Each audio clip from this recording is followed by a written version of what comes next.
Olá, bom dia para você. Seja bem-vindo a essa edição. Nós estamos ao vivo. Agora são 10 horas em ponto pelo horário de Brasília. E vamos juntos conferir os destaques do Brasil e do mundo desta segunda-feira? Uma explosão destruiu 10 apartamentos e deixou 4 pessoas feridas em Campos do Jordão, no interior paulista. Uma perícia da Polícia Civil deve identificar as causas da explosão no condomínio Saint-Étienne na noite do último sábado no Morro do Elefante. Segundo o Corpo de Bombeiros, a principal suspeita é de que um vazamento de gás tenha provocado o acidente. No momento da explosão, 26 pessoas estavam no prédio. Entre os feridos, o caso mais grave é de uma jovem de 24 anos que teve 70% do corpo queimado e precisou ser transferida para um hospital em São Paulo. O prédio está interditado pela Defesa Civil e turistas e moradores estão impedidos de entrar no local. Em Portugal, o presidente Lula participou de um fórum de negócios e almoça com o primeiro-ministro do país. O presidente brasileiro também deve participar da entrega do prêmio Camões para o músico Chico Buarque. Nesta segunda, ao lado de Costa, Lula já participou do Fórum Empresarial na cidade de Matosinhos, na região metropolitana do Porto. Cerca de 200 empresários, metade de cada país, se encontraram, além da ministra de Ciência e Tecnologia, Luciana Santos, e do presidente da Embraer, Francisco Gomes Neto. Um dos aviões produzidos pela empresa, o cargueiro militar KC-390, foi incorporado à Força Aérea Portuguesa. O presidente almoça com o primeiro-ministro Antônio Costa. Lula chegou a Portugal na sexta-feira. No sábado, se encontrou com o presidente do país, Marcelo Rebelo, e depois com o primeiro-ministro Antônio Costa.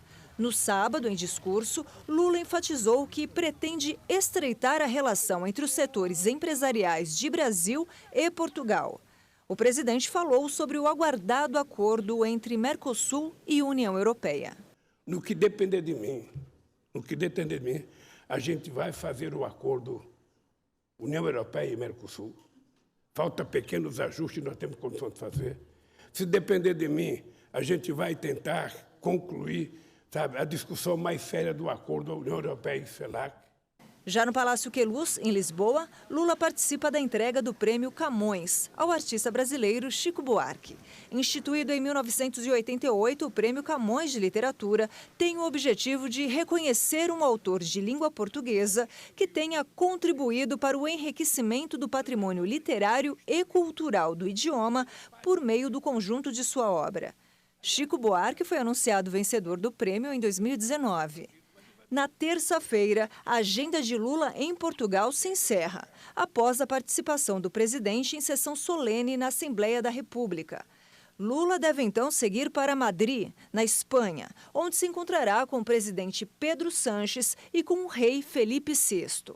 Na quarta-feira, a comitiva brasileira retorna para Brasília. Está marcado para hoje o depoimento do ex-ministro da Justiça, Anderson Torres, na Polícia Federal sobre o uso de operações da Polícia Rodoviária Federal durante o segundo turno das eleições. Mas, diante do agravamento do quadro depressivo de Torres, sua defesa estuda pedir o adiamento do interrogatório. E neste fim de semana também, outros 9 militares que fazem parte do Gabinete de Segurança Institucional foram ouvidos. Eles são investigados por suposta omissão nas invasões às sedes dos 3 poderes em Brasília. Anderson Torres completa hoje 100 dias preso no 4º Batalhão da Polícia Militar do Gama, no Distrito Federal. Ele é acusado de suposta omissão nas invasões às sedes dos 3 poderes em Brasília, no dia 8 de janeiro. Na ocasião, ele ocupava o cargo de secretário de Segurança do Distrito Federal.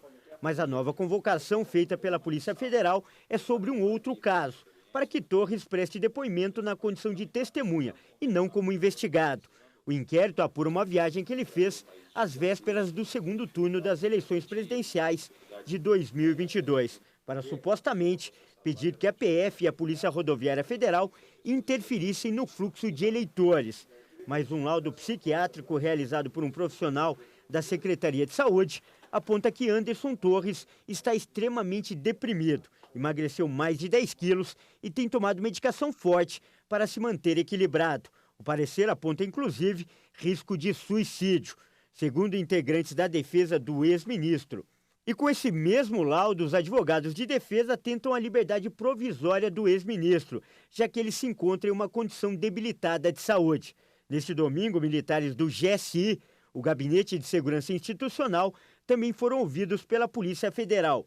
Todos os agentes já eram investigados e já tinham prestado depoimento sobre as invasões ao Palácio do Planalto.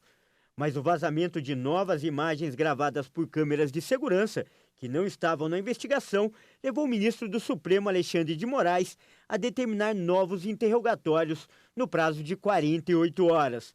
Pelo menos 9 agentes militares prestaram depoimento.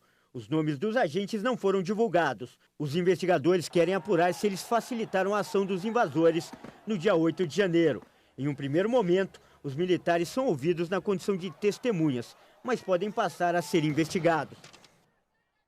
E com os últimos desdobramentos do 8 de janeiro, cresce a pressão pela instalação de uma comissão parlamentar mista de inquérito para investigar os atos de radicais, o que pode atrasar o andamento de outros projetos no Congresso Nacional, principalmente a votação do novo marco fiscal e da reforma tributária.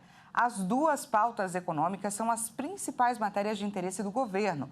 O presidente Lula encaminhou o projeto de lei do novo marco fiscal ao parlamento na semana passada. O presidente da Câmara, Arthur Lira, afirmou que a intenção é votar o texto direto em plenário até o dia 10 de maio, sem passar por comissões. Mas outros líderes partidários estão mais pessimistas.